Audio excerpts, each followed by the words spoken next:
dispersion. What is dispersion? क्या होती है dispersion?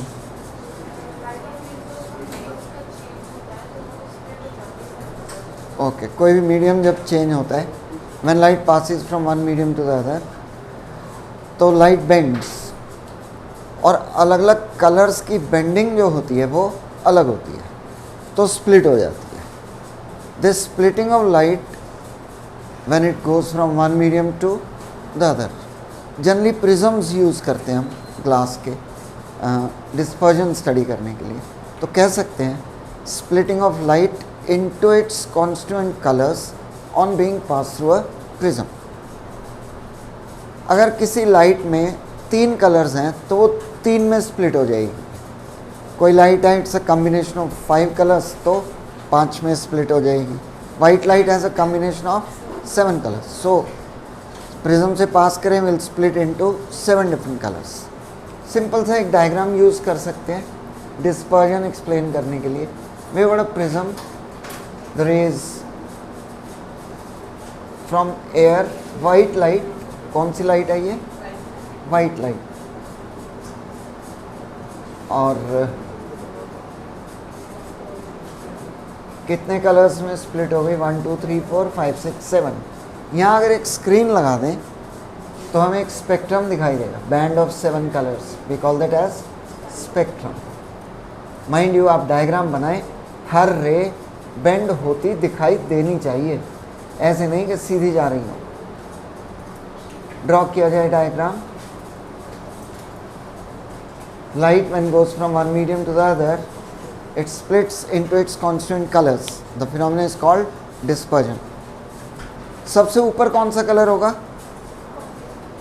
सबसे ऊपर रेड, और सबसे नीचे वॉयलेट. तो violet, indigo, blue, green, yellow, orange, red.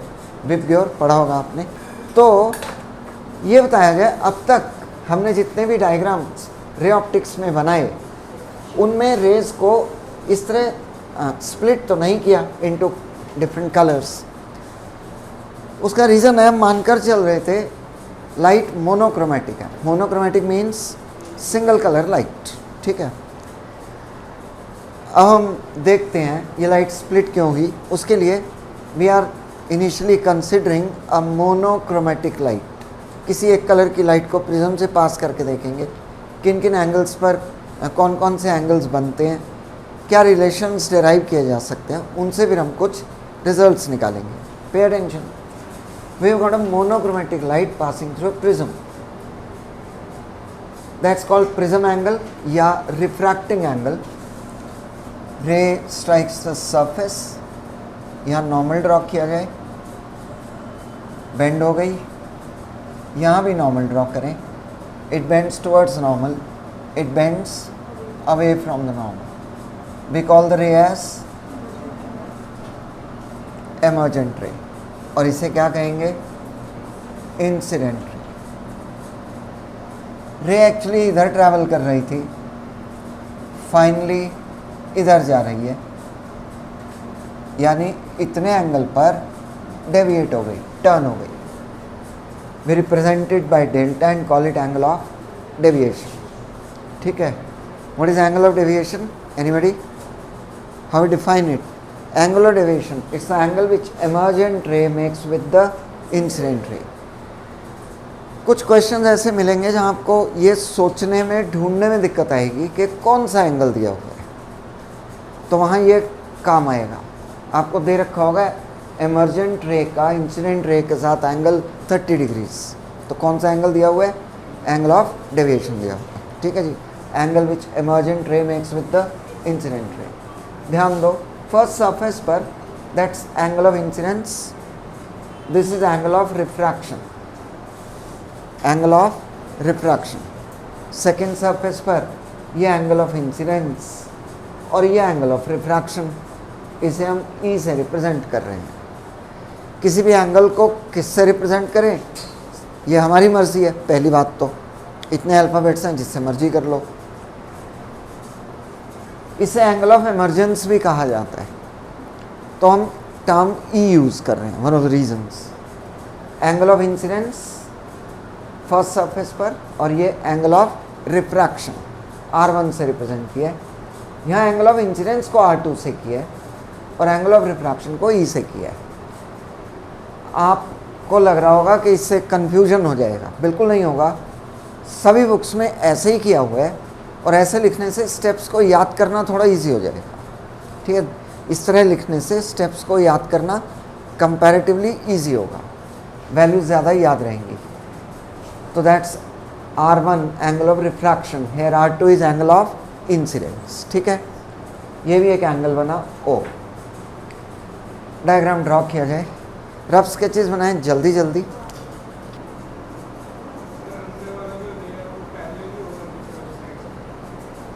ऐसा कोई जरूरी नहीं है।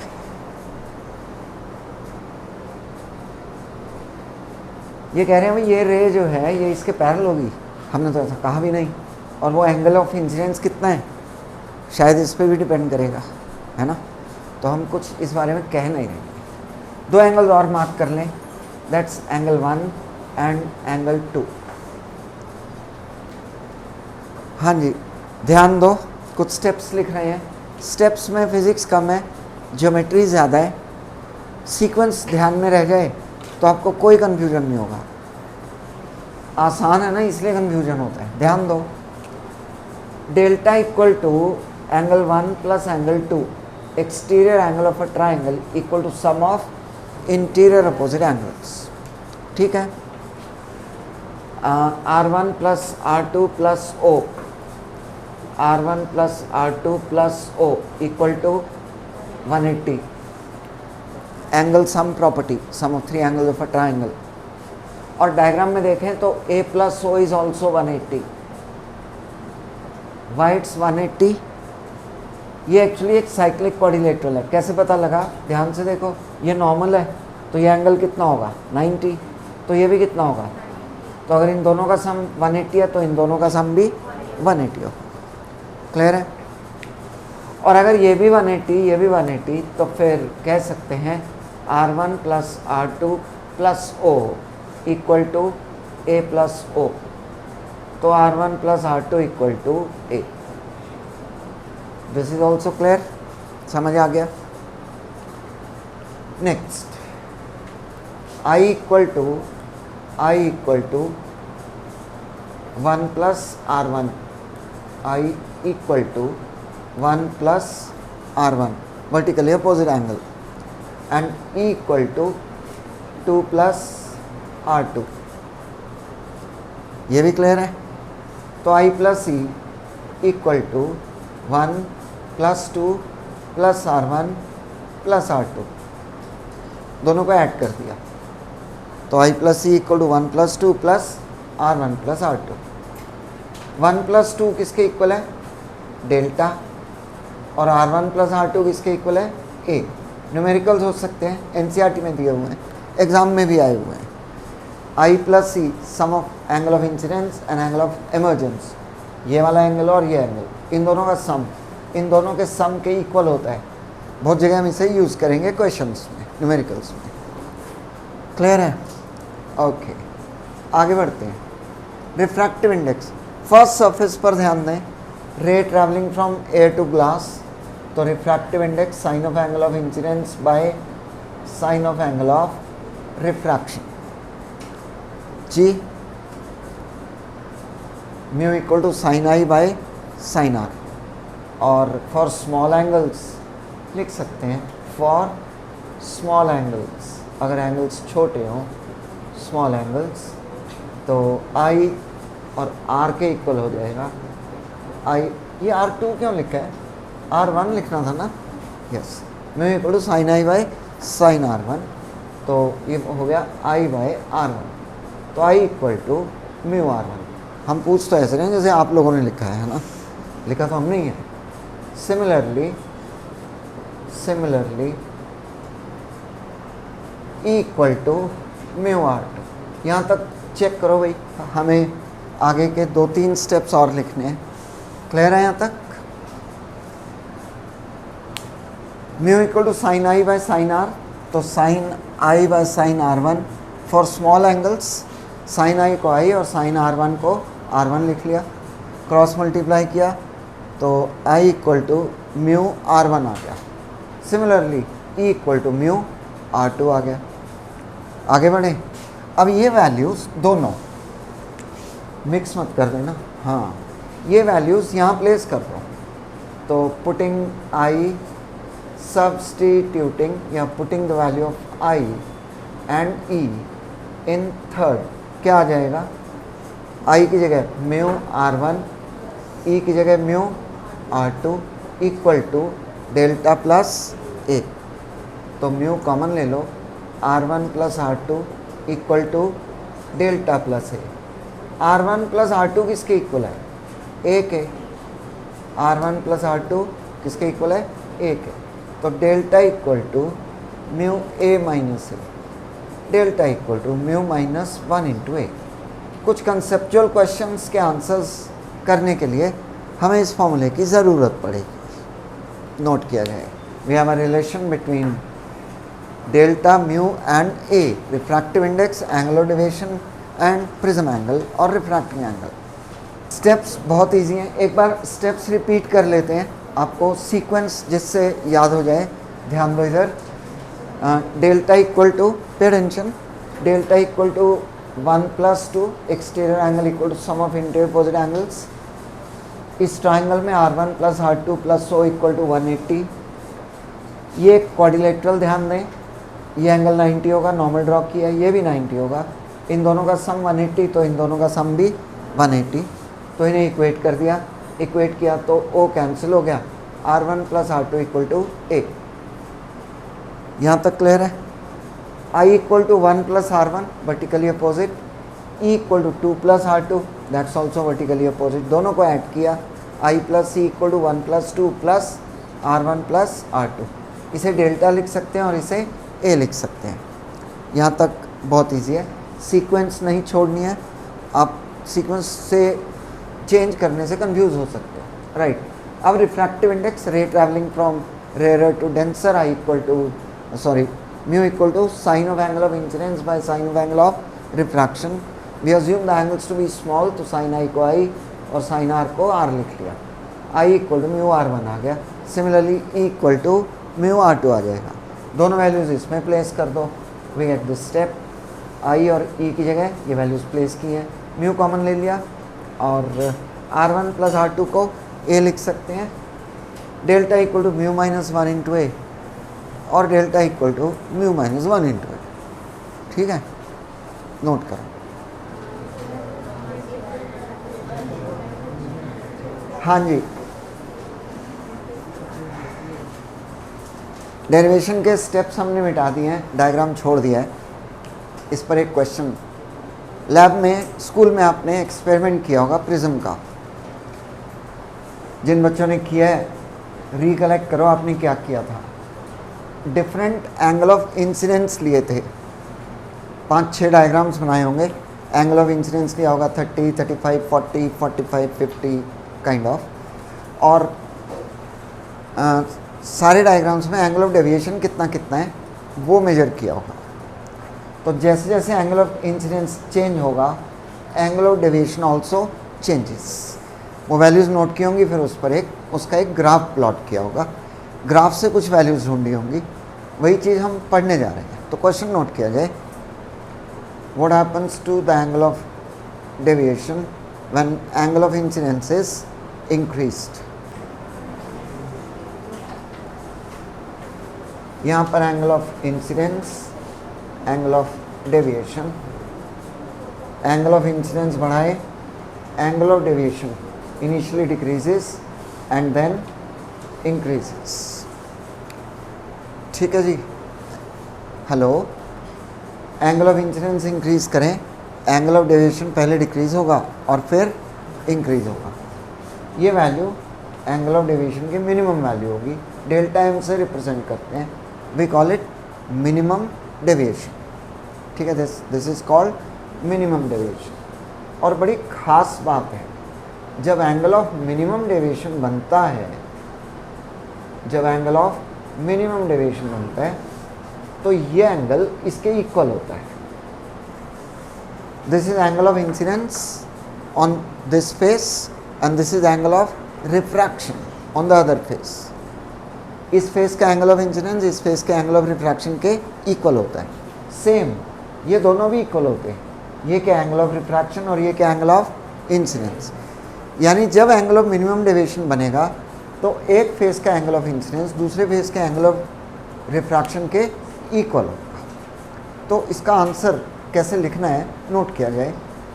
With increase in angle of incidence, with increase in angle of incidence, angle of deviation initially decreases and then increases. Angle of deviation initially decreases and then increases. Graph plot किया जाए आई और delta के बीच में। At minimum deviation, angle of incidence on one face of a prism is equal to angle of refraction on the other face, is equal to angle of refraction on the other face.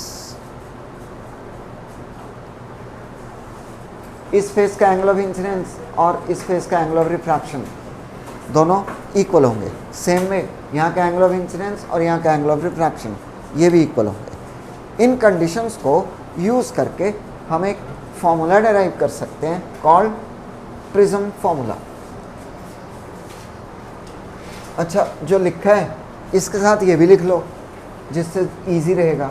अभी जो लिखा है इसके साथ ये भी note करो। At delta M I equal to E and R1 equal to R2। अभी जो डायग्राम बनाया था उसमें ये वाले एंगल्स इक्वल होंगे। At delta M minimum deviation I और इक्वल होंगे, R1 और R2 इक्वल होंगे। राइट, आगे बढ़ते हैं। We are deriving prism formula, similar diagram, similar steps.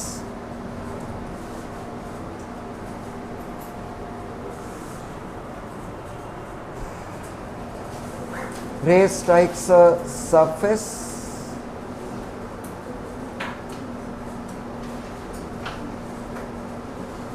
normal draw किया, that's angle of minimum deviation। कह सकते हो ये लाइन अब इसके पैरेलल होगी, this will be parallel to this. ठीक है, इस केस में जब ये एंगल कौन सा angle of minimum deviation, that's angle of incidence, angle of refraction.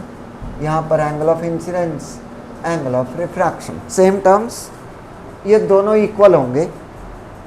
यहाँ का एंगल ऑफ इंसिडेंस और यहाँ का एंगल ऑफ रिफ्रैक्शन, यहाँ का एंगल ऑफ इंसिडेंस और यहाँ का एंगल ऑफ रिफ्रैक्शन, ये इक्वल होंगे।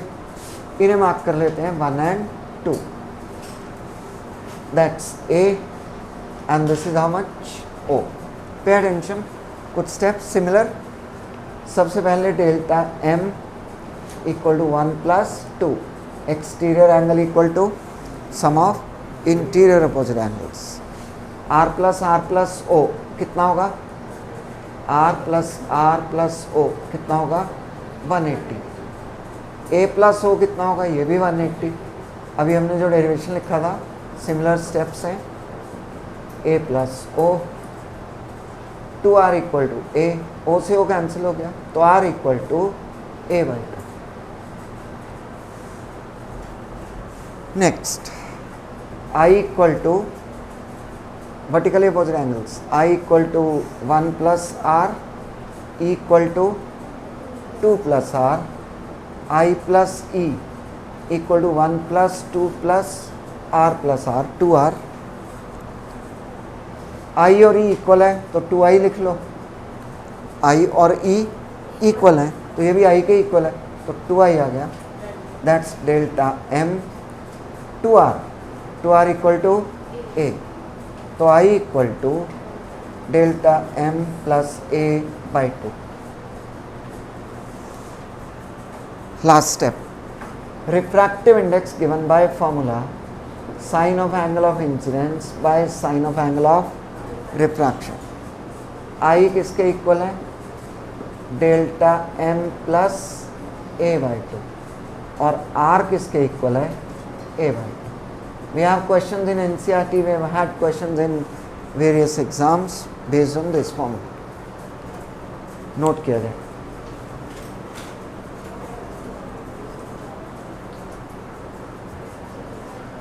प्रिज्म किस चीज का बना होता है? प्रिज्म ग्लास का बना होता है. ग्लास का refractive index on an average 1.5. ठीक है, ग्लास का रिफ्रैक्टिव इंडेक्स कितना होता है? 1.5. क्या रिफ्रैक्टिव इंडेक्स की वैल्यू डिफरेंट कलर्स के लिए सेम होगी या डिफरेंट होगी? Value of refractive index red के लिए प्रिज्म की, ग्रीन के लिए, ब्लू के लिए, विल इट बी सेम और विल इट बी डिफरेंट? हाँ, म्यू इक्वल टू हमने फॉर्मूले लिखे हैं, उनसे हमें ऐसा कुछ दिखाई नहीं दे रहा है. कलर्स की कहीं बात नहीं हो रही है. Sine of angle of incidence, sine of angle of refraction, delta a इन फैक्टर्स पर एंगल ऑफ डेविएशन डिपेंड करेंगे, रिफ्रैक्टिव इंडेक्स डिपेंड करेगा. तो क्वेश्चन बड़ा सिंपल सा है. क्वेश्चन नोट किया जाए. Does refractive index of a prism depend on colour of light? Does refractive index of a prism depend on color of light? किस colour की लाइट है, क्या इस पर भी रिफ्रैक्टिव इंडेक्स डिपेंड करेगा? आंसर लिखें yes. Does refractive index of a prism depend on color of light? Yes. According to Cauchy's formula,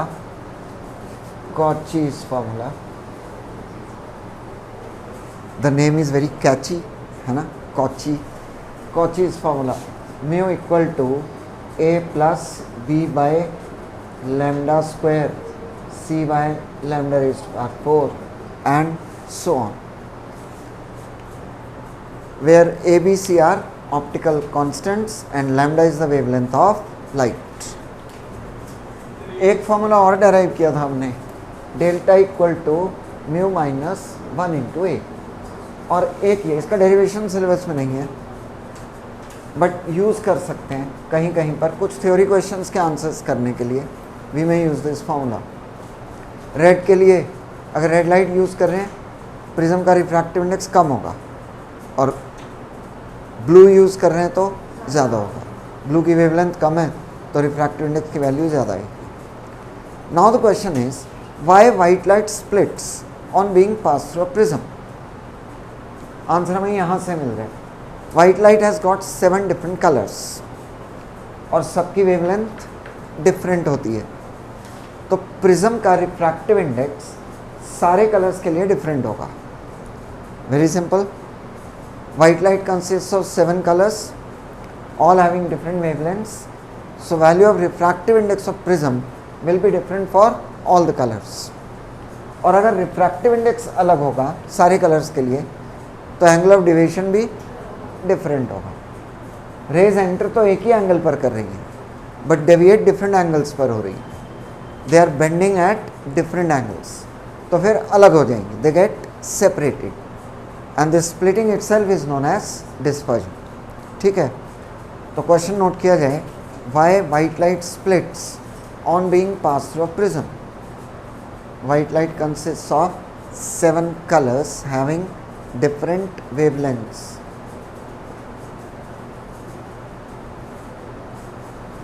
आगे लिखो. Refractive index of prism,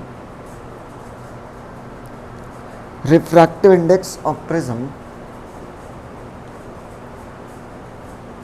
is different for different colors. Refractive index of prism is different for different colors.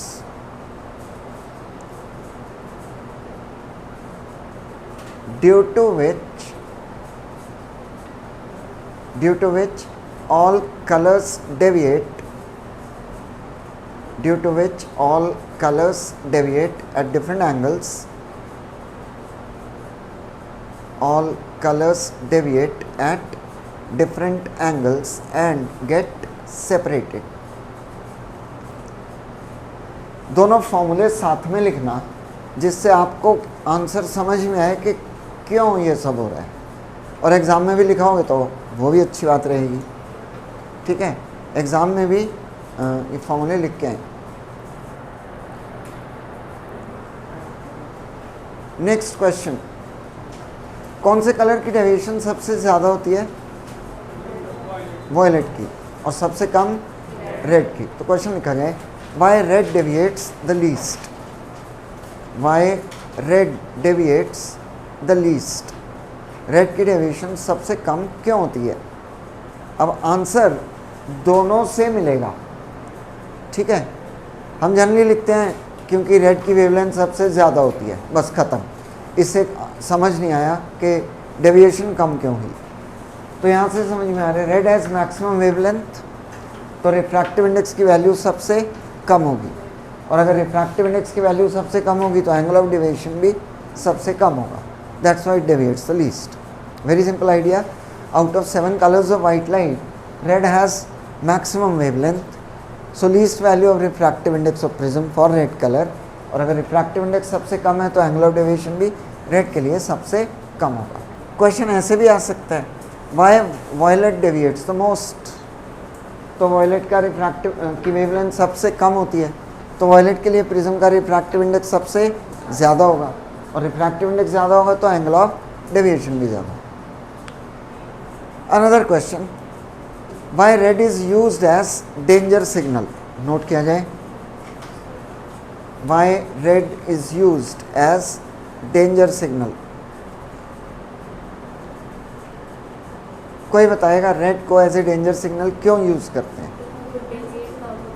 Red की deviation सबसे कम होती है, और अगर deviation कम है तो हमें ज़्यादा दूर से दिखाई देगा। ठीक है, अगर डेविएशन कम है तो हमें ज़्यादा दूर से दिखाई देगा। आंसर नोट किया जाए, because red has minimum deviation, red has minimum deviation and is visible from a longer distance, and is visible from a longer distance.